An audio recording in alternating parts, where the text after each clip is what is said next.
May I just compliment you on last Tuesday's medical discussion, which I missed, but I watched the video recording, and boy, that was interesting on ketamine. Thank you. Yeah, we happen to have a West Coast ketamine expert in Pepper. Thank you. Yeah, David, thank you. Yeah. Okay, so I'm going to share a slide here, and off we'll go. Um, so you remember that there was a high school track meet competition, and a transgender competed, and they figured out a way to give four medals instead of the ordinary three. But the reason I bring it up is this high jump medal winner um, and is from Las Lomas.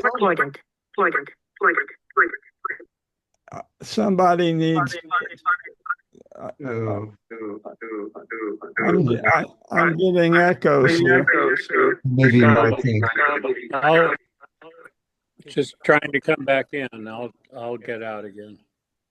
And so the reason this is relevant for our group is Ramsey Thomas was a great runner, a great track athlete, and Jim knows all about it. But his son is coaching the Las Lomas team, and the high jump, the transgender won. The Las Lomas girl got third place, and her name's Kimiko, and she made it into the New York Times. And this triggered Ramsey into a reminiscence because he too made it into the New York Times running as a high school athlete. And this is Ramsey Thomas in 1961, the founder of our fine study group, and running in Madison Square Garden. Also made it on the front page here early in the race. He's right up there, arguably leading. But it was a distance that he wasn't used to, and he ran out of steam. But anyway, that's Ramsey. Gotta do history. The graphic of the week. The headline, yeah, Jim. I hope I'm not echoing. Yeah, you are. I'll come back. I'll try to come back a different way. You have two devices on, Jim. Oh, well,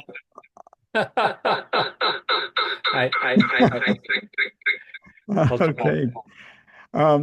So the front page of The Economist talks about this stunning switch in preference. It used to be preference for boys, particularly in Asia. And there's a decline in the preference for boys, and it's actually pretty even. And this problem, this preference, led to the noxious practice of aborting girls after sonography came in, and you could tell whether it was a boy or a girl.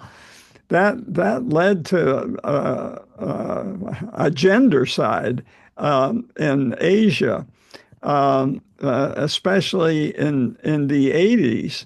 In the year 2000s, there was just well documented in that year alone, 1.6 million girls were missing, presumed victims of this selective abortion. And all told, it totals 50 million girls.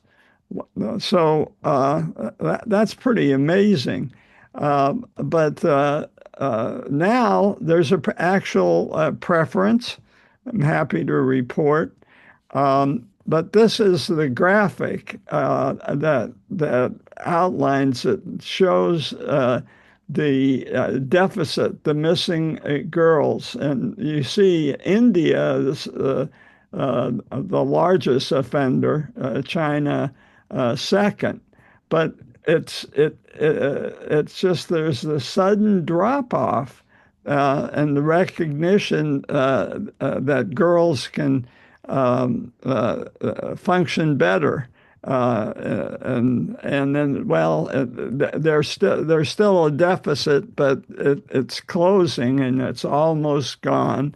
But it gets to the problem with boys, a big problem, and well documented in this book, and explaining the reason that the preference is switching to girls. If you haven't seen this Netflix Adolescence, it does a deep dive into the problem of boys and social media and navigating adolescence. John, can I interrupt? Yes. I'm down to one, no echo, but I can't see you. I noticed that the link you sent me was only sent to the Adlers, to only two people. So I'm wondering if I have the right link. Um, Could it be resent? I don't know. I only have a link that was sent to one other couple. okay. I got the link. Oh, the other you're here, which is Yeah, I'm getting the audio, but not the visual. That's the problem, you know. and you're sure it's not on your end of like receiving Well, video or I've pressed different buttons and deleted, you know. I've never gotten any video, even though I had two lines going, it would appear. well, Um, I wouldn't worry about it a whole lot. I did want to make a comment about the trans athlete who got first. Yeah.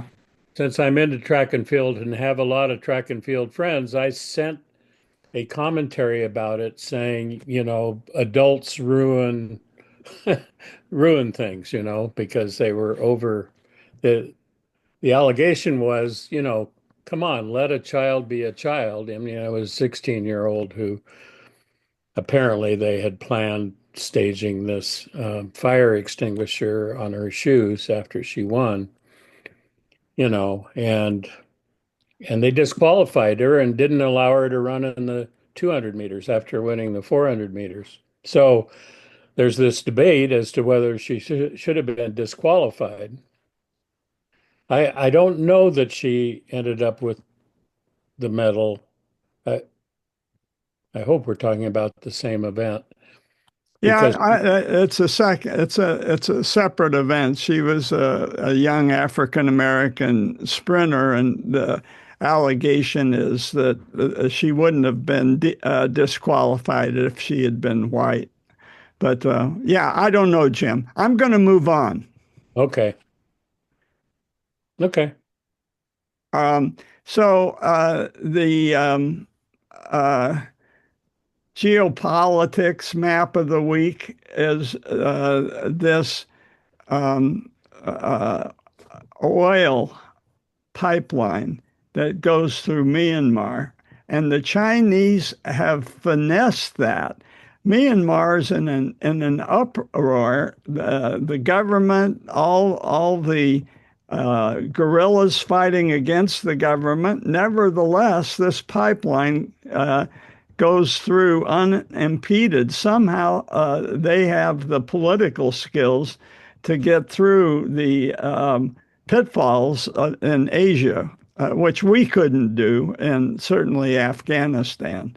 Um, anyway, that was the picture of the week. The event of the week is the Trump's initiative in Los Angeles. And I thought this would be a reason for us to go back and look at the origins of the National Guard and the history of the National Guard. Many of the events that I'm going to talk about, all of us have experienced. So I thought, just to put it in context, let's just go through it. National Guard, ready reserve, 400,000 men, call to service, civil unrest, natural disasters, labor strikes, health emergencies. We take it for granted, the National Guard. They are committed to meeting one weekend a month and an annual 2-weekend training program. Some of us know during the Vietnam War that was an acceptable alternative to many people, and we'll see who. But believe it or not, the concept was founded in 1636 in the Massachusetts Bay Colony.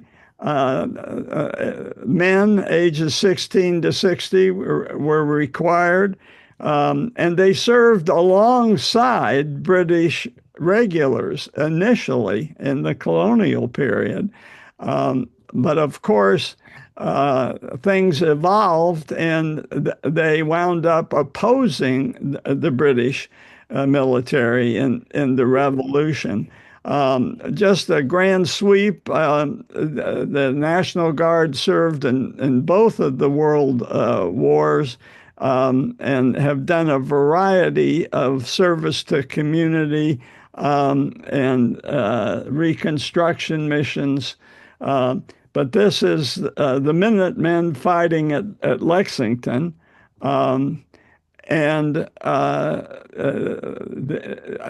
went to a reenactment at the Concord Bridge, and that was quite something.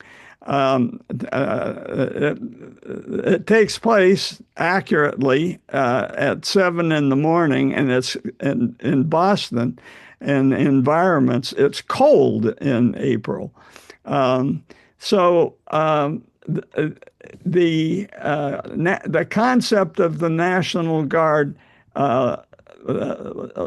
was folded wholeheartedly into the Civil War, and then where we're talking about the manifest destiny into westward expansion. A lot of that was done with this concept of a National Guard offering security. And as soon as communities were established in the Wild West. And we'll see the problem that California is facing now is the National Guard has two masters. Uniquely, it answers to both the state governor and the president. And that's tricky. And we're in one of these tricky moments right now, which was one reason I decided this would be worth a visit. And we all, a lot of us, lived through the 50s and remember Eisenhower calling federalizing the Arkansas National Guard over the opposition of Governor Faubus. That was in 1957, after the Warren Court had rendered their decision in Brown. 10 presidents had served in what was offered as a state militia at the time they were living. And Harry Truman was one of them. Harry Truman never went to college, and it was his service in the Missouri Army National Guard. And as part of that service, he was sent to World War I front, and it was at that time that he learned that he had leadership skills. He wasn't supposed to be able to go because he wore glasses, but he took 6 pairs of glasses with him to Europe and managed to reach the level of colonel. Another we remember in the Vietnam War and in the election campaign of 2000 was that W. Bush had served in the Texas Air National Guard. The guards, just looking at before the year 2000, National Guards had been called to service at the federal level at least 16 times. And so the Civil War, I've always wondered about the lingo, the 54th. Well, what does that refer to? That was not an Army designation. That was a National Guard designation. The National Guard has been called out in such places as Selma during the civil rights era, and the largest riots in American history in Los Angeles in 1992, the Rodney King riots. I'll go into that in more detail, but those are examples of the 16 times before the year 2000. Going back, it was in 1792 that Congress first authorized the National Guard, and the Insurrection Act of 1807 gave definition, judicial definition to the presidential power to declare insurrection, and it has to be when judicial proceedings are impracticable. But we're going to see that this current administration, there are some people whose main goal is to get Trump to declare and Congress to accept the Insurrection Act. I'll talk more about that later. The Insurrection Act was amended in 1861, 1871. And then this was in anticipation of unrest after the Civil War. Recalcitrant Confederate soldiers. Arguably, Reconstruction was overdone, and certainly in Southern eyes, it was felt that the Army had been repressive, there was, of course, the reaction we're all familiar with, the Ku Klux Klan and the institution of Jim Crow, and that was facilitated by this Posse Comitatus Act of 1878 at the end of Reconstruction. I've always been fascinated with that term.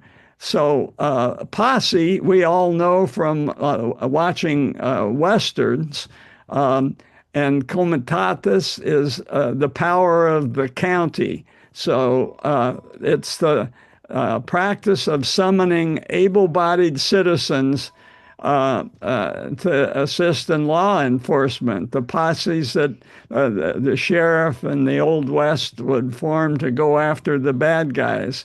But it was used by white supremacists to ward off established the standing army of the United States after the war was over. And it facilitated Jim Crow by loosening the control of the Southern racists.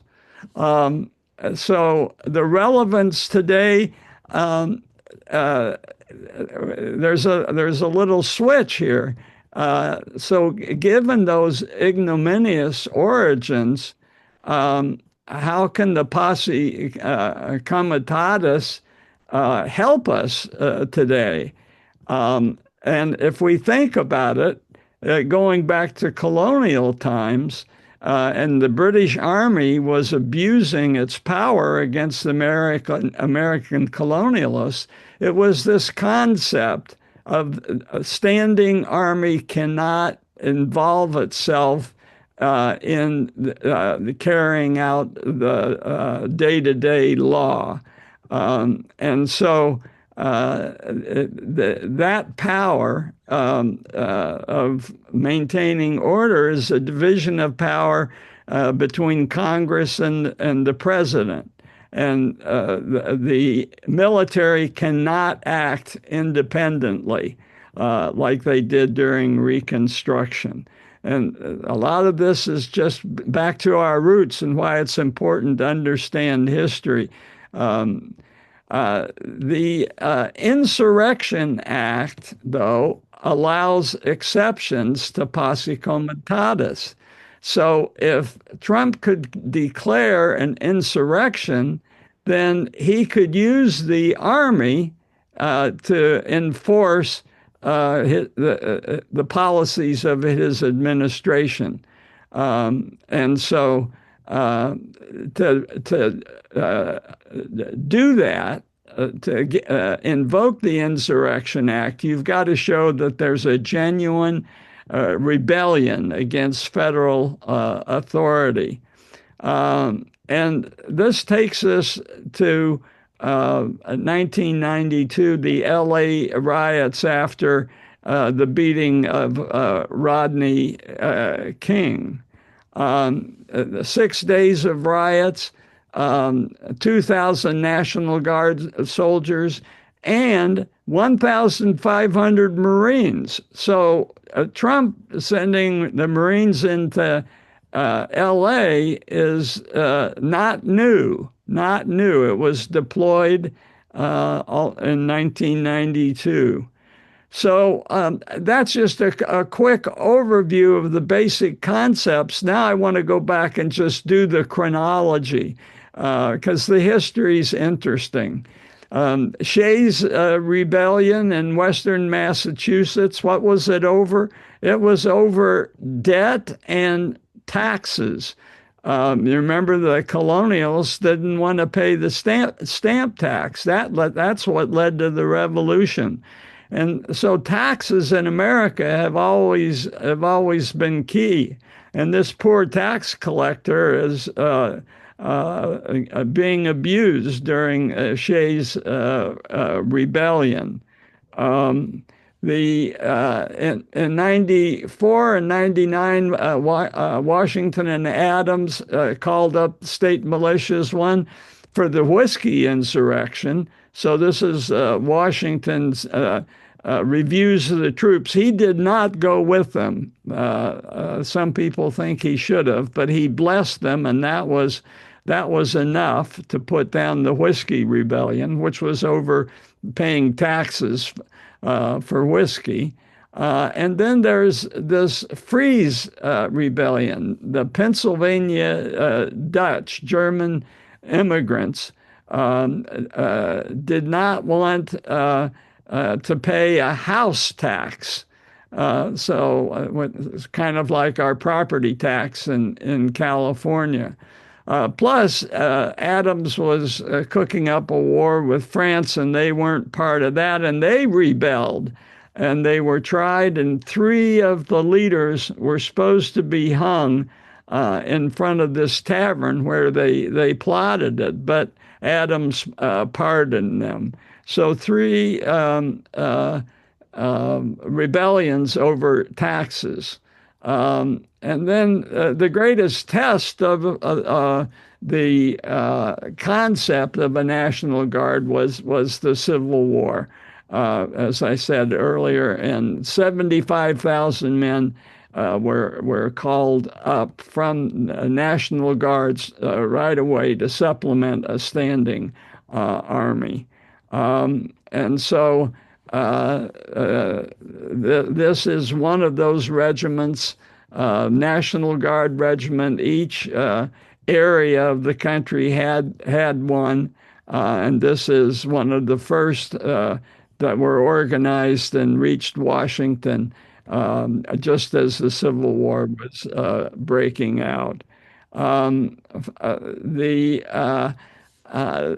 there was a long rest in the federal government dipping in and using um, uh,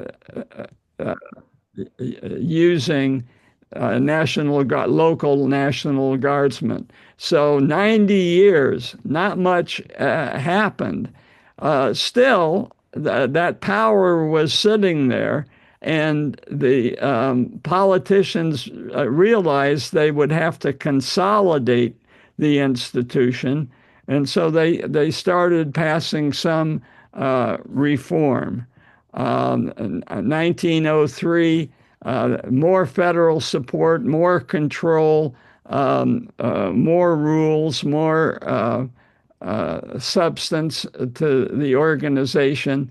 But things really expanded like they did in the Civil War in 1916, when we sent we're getting ready to be involved in what Washington said we should never do, a war in Europe. And that came after the sinking of the Lusitania. It had Americans on it. And so this was the period where the local guard units were given the name the National Guard, because now there were national inspections, nationally run eligibility tests, and the codification of this dual authority. So there's obviously, and we're seeing it now in spades, tension between the governor and the president. And they have to work together, which they're certainly not doing now. But when the guardsmen take their oath of office to the Constitution, they swear allegiance to the United States and their state of record. So it's tricky, it specified that the president could federalize the National Guard in times of a federal emergency. So from World War I, one of the most celebrated units was the 369th from New York. It was an all-black regiment. And they were integrated terribly into the Army, and most of the officers in the Army were Southerners. There still is that history today of in the military of Southern overrepresentation, and none of the Southern officers would deign to command African Americans. So what did the Americans do? They just gave the whole unit to the French, and the French said thank you, and they put them, and they were highly decorated. Harry Truman, as I said earlier, witnessed all this. And was embarrassed for his country, and watching us refuse these great soldiers that the French decorated. So when he became president, one of his early executive orders was to integrate the U.S. military. So that was done. Before him, though, going back a decade, FDR realized that there could be a war with Japan. He was forced by the isolationists and the isolationist sentiment in the country to not show his allegiance. But what he did, rather than propose a draft, he just federalized the Guard across the nation, which was a little bit below the radar of the isolationists, but it doubled the size of active duty forces. And then after Pearl Harbor, the draft, and we were ready to go. So Guardsmen have, after that, participated in every international war we got involved in. All those familiar names. Now we go to the domestic and the civil rights era, and this is where a lot of us first experienced the concept of the National Guard and the power that the president had since 1916 to federalize it. This is what Eisenhower did. I showed the headlines earlier, and we've all seen these kind of terrible pictures that we lived through in the 50s. Kennedy also federalized the National Guard, the University of Alabama, LBJ in Selma, and LBJ, being a Southerner, tried to maintain a civil relation with George Wallace, and he called him up and he said, George, I'm going to have to use federal authority and call up your Alabama National Guard in order to supervise the Civil Rights March from Selma to Montgomery. And Wallace said, okay, but then he backed down and embarrassed LBJ, who went ahead. And the LBJ felt he had to do it because there'd been such a scandal and registration for elections, and there had been marches and demonstrations, and there'd been deaths from the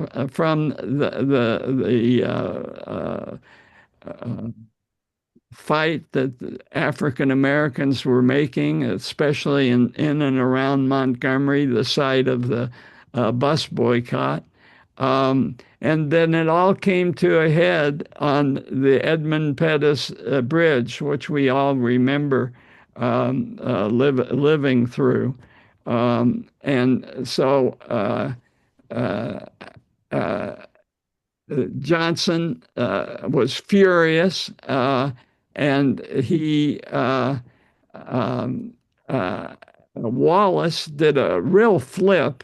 He didn't want to take any responsibility, so he went on television and demanded that Johnson send in federal troops instead of federalizing the National Guard.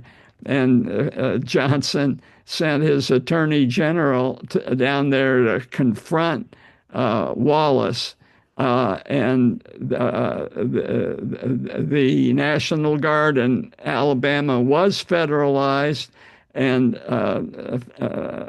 50,000 marchers took that 54-mile walk from Selma to Montgomery. Iko and I went and visited Selma. And then there's a part of the national park experience where you can drive from Selma and halfway to Montgomery, there's a museum. We were there on Easter and we thought, well, the museum will be closed, but it was open. And we went in and it was quite informative and videos and this was a big deal.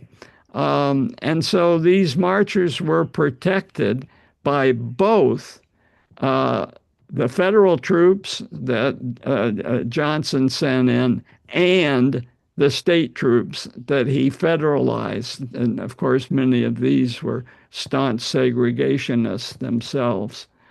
Uh, and then there was the famous speech, "How long, not long" speech from the steps, it arguably was a turning point. Johnson's action in Alabama, and so embarrassing the Southern senators that he was able to get his Voting Rights Act passed, which he signed in 1965.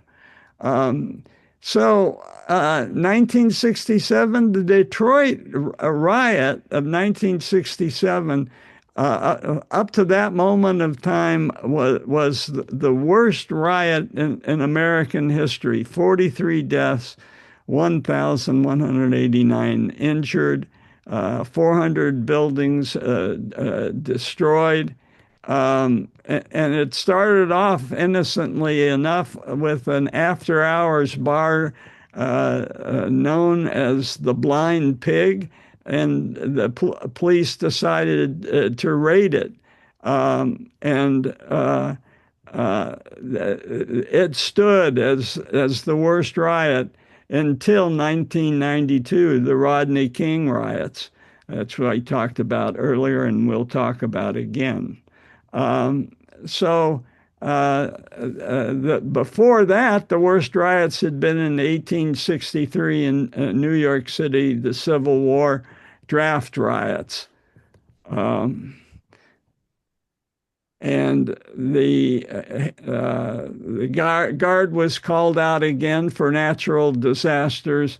A big one was Hurricane Hugo that struck the Virgin Islands. There was looting, and that was the problem, and mainly why the National Guard had to be called out. But obviously, there was a lot of cleanup from the hurricane itself. And then we get to this century, and obviously 9/11. But after that was Katrina. And there was some controversy here. 50,000 National Guard troops were deployed for humanitarian and evacuation and relief operations. But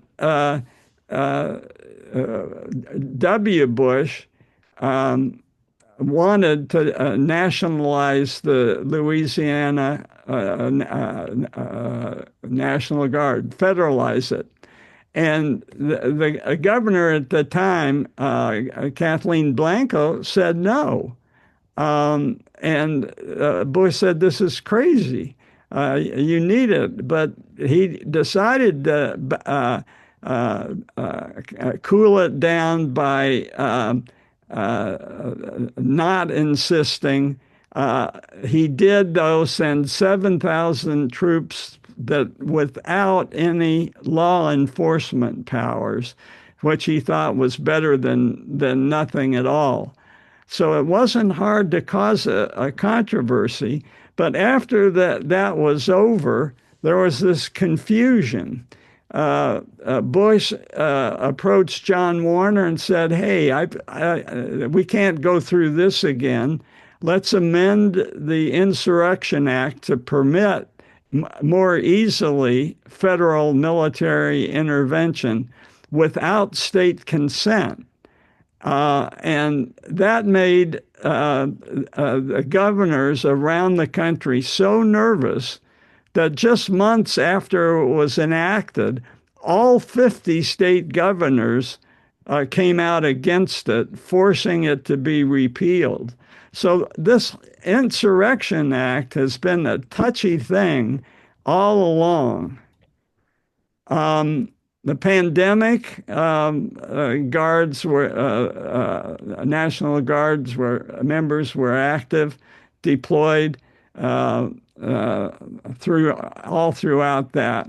Now, Trump was president, and the George Floyd protests broke out. And Trump was just like now had low tolerance for disorder, and he urged every governor to call up the National Guard to reestablish civil law and order. And he was going to declare the insurrection from the Insurrection Act, taking on even more powers, but he was talked out of it at the time. So he's considered doing this before. This is not new. And of course, calling out the Guard was necessary January 6th. Trump didn't call out the Guard, but it was Mike Pence encouraged the Pentagon to deploy the National Guard, whatever that means. And then it was more the D.C. mayor, Bowser, her request for action. But the Insurrection Act was not invoked at that time either. So Jim sent me this. I thought this would be a good place for it. Jim, would you like to say something about the Puerto Ricans and used as colonial troops? Well, this is somewhat a biased article and term. Many don't know that Spain had granted autonomy to Puerto Rico in 1897. And then, of course, the U.S.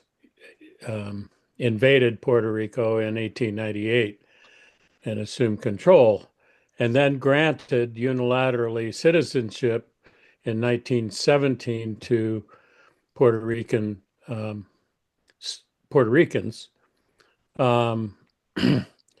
And part of that was to draft them into World War I. It's argued anyway.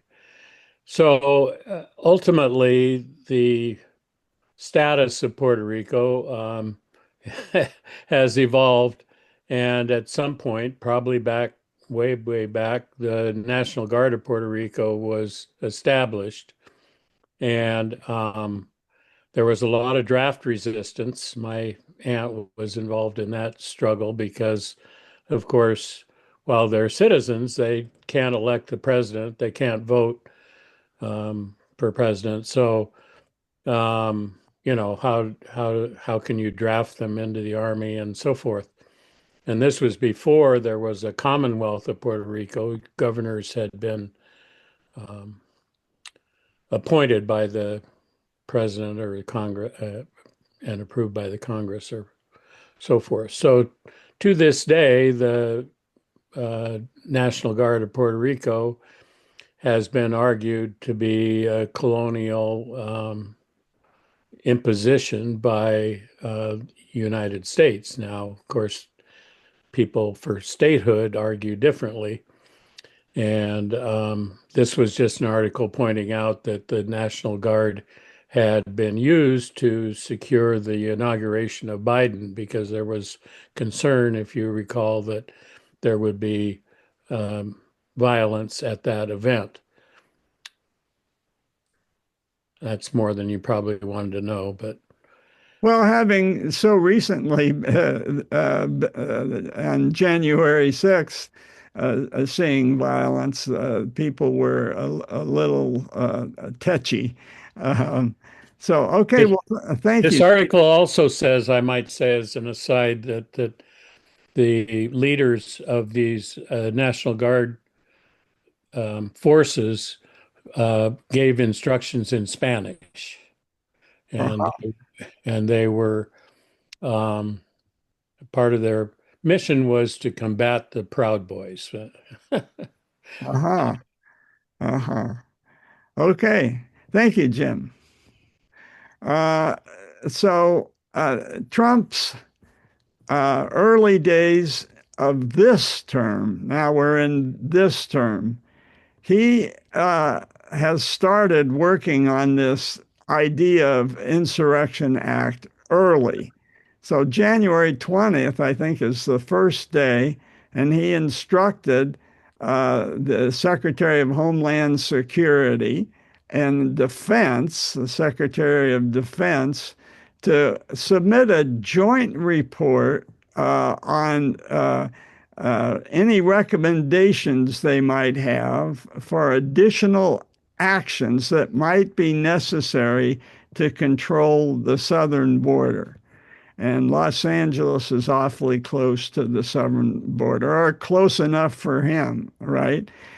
Specifically, please instruct me whether I should invoke the Insurrection Act of 1807. So the first day of his administration, this is on his radar. And is this his moment? We'll see. So I'm going to talk specifically about California because it's those the 2,000 guardsmen there now are coming from all over California. Just to review, they have to be between the ages of 17 and 35. There are standards. They have to pass a skills test, and they have this very reassuring mission statement. Being local means we're invested in our communities and we're protecting our family and our friends. Well, does that extend to the undocumented family? We'll see.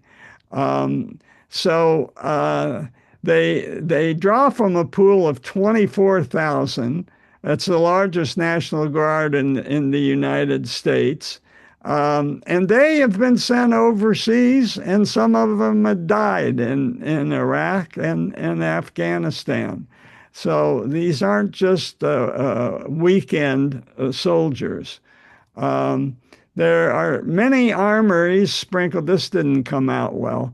There are many armories sprinkled throughout central California, but there are a lot more offices and facilities all around the state, more than you want to know. But they've crammed it all into this unit map. And this is our local armory. Quite often you can see military vehicles out there, occasionally more military looking than what's parked there now. I know this facility because they got a gym inside, and when I was coaching youth sports, we got to play inside. But there's 54 armories in the state sprinkled around, and I don't know. I was kind of glad there's an armory near in Walnut Creek because we've had some flash mobs that go into Nordstrom's, flash and grab. They've gone into the Broadway Plaza flash mobs, and during the George Floyd protests, they were marching down Homestead, a street quite near our home. That's you got a liberal until he's been mugged, and that fortunately we weren't mugged, but I had that feeling. But we were more closely associated, and Homer visited us. We were living, I was doing my rotating internship at Highland, and Homer was over at UCSF, and visited us during this People Park demonstration. and 2,200 guardsmen were called out by Ronald Reagan at the request of the Berkeley mayor, I may say. He was worried, and 1,000 people were arrested. One went to jail, and one died, a bystander watching the protests from a roof. I remember coming home at night from Highland Hospital, which is in Oakland, and getting out of the car. We lived 2 blocks from People's Park, and my eyes tearing up from what had been sprayed by the National Guard. The chancellor protested, thought it was unnecessary, and that there were local and campus police that could have been used, but they thought the guard inflamed the situation. And then once again, the Rodney King riots. I keep bringing it up because it was the deadliest and most destructive riots in the United States. So Los Angeles is on Washington, D.C. radar. And at that time, there were 50 deaths, thousands of injuries, widespread looting. And just to jump to Trump again in 2008 and his relationship with California, he requested especially Texas, Mexico, New Mexico, Arizona, and California to stop illegal immigration right away. So what did Jerry Brown do? He waited, and then he nominally accepted federal funds and accepted 400 troops if the feds would pay for it. And then he made clear what this action would not be. It would not be part of a mission to build a wall. It would not be a mission to round up women and children or to detain people escaping violence and seeking a better life. It would not be enforcing federal immigration laws. You're on your own. And then the lieutenant governor, Gavin Newsom, became governor, and he pulled those 400 troops away from the border. No doubt Trump noted that.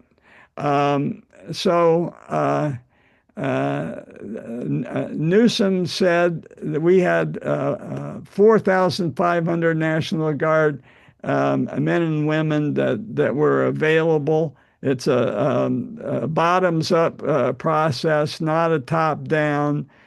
Sure, most of them are concentrated in Southern California, but Northern California guardsmen are pre-assembled and ready to go. Was the word he chose to use. Staying in California, the George Floyd Los Angeles City Hall during one of many protests. It was mostly peaceful, but there's a lot of property destruction and business break-ins, which our son covered as part of his journalistic career. And there were a lot of looters. There just were. And our son Jeremy, noted that there were a lot of hardcore anarchists that were taking advantage of the disorder, and they may be doing the same as we speak. Of course, the National Guard, it's comforting to know they're around in case of a wildfire. They help secondarily, after it looks like firefighters have successfully put out a fire, they make sure it stays put out. Loose animals, public service, food banks for people who can't live in their homes. And they are involved in escort ambulances and escorting fire trucks, delivering food in case of earthquakes. Remember when the Oroville Dam looked like it might break, that there were mass evacuations? They helped facilitate that. And so now we get to last weekend. And I'm reluctant to cover current events, especially ones that are moving as fast as what's happening in LA. And maybe in the hour I've talked, the situation has changed. But as I understand it, there was a push, and it was provocative, to arrest immigrants, and they're not focusing on criminals as they campaigned and keep mentioning. They were making arrests at places of work in the fabric district in LA. And once the number of arrests got above 100, it became too noticeable. And the other thing that they started doing is they're undocumented workers who have registered with ICE, and they just go in periodically to show they're being well behaved. And what they're doing is when they go for their check-in appointments, they're arresting them for being undocumented. And they started doing that. And is this a provocation? I've presented evidence that there's an awful lot of interest in declaring an insurrection. Now, are they inciting an insurrection? But John, can I interrupt for a minute? I got an email from my sister Janet, yeah. and she said, I just got home from downtown Concord, where I responded to an urgent request to go to the immigration courtyard as ICE arrested folks just showing up for their hearings.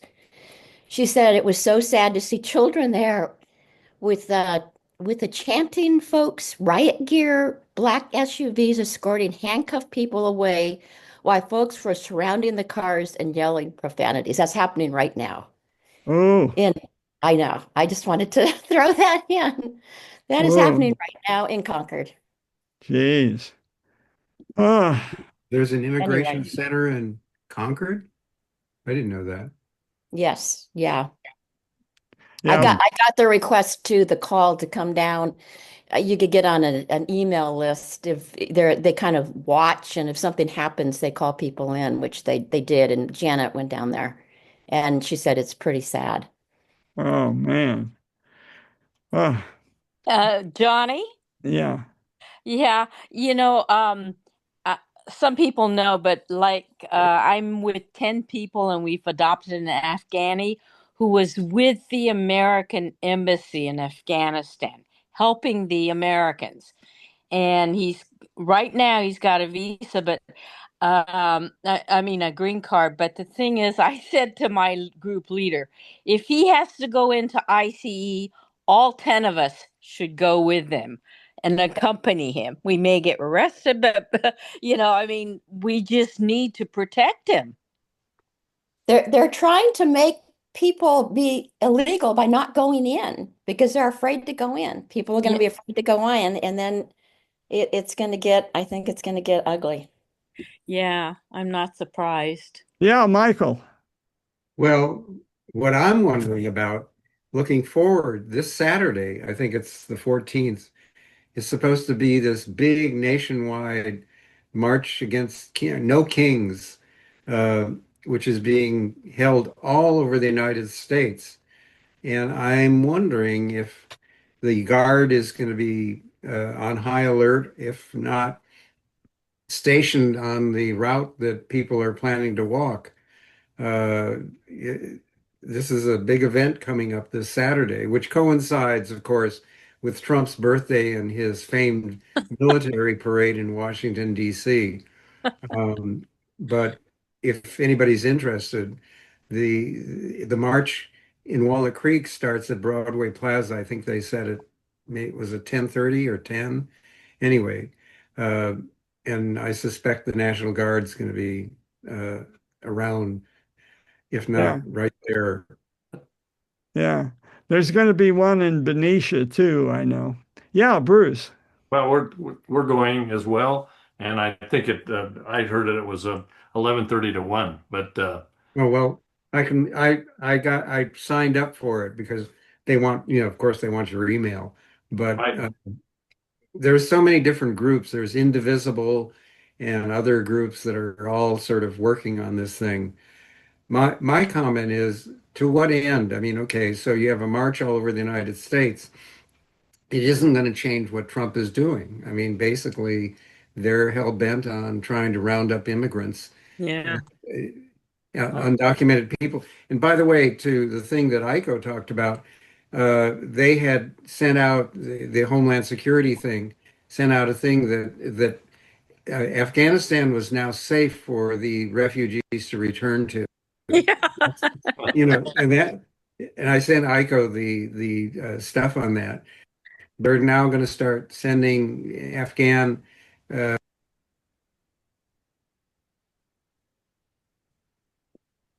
you're frozen. You're frozen, Michael. All right, I'll switch cameras. I'm going to stop recording, but you stay and talk.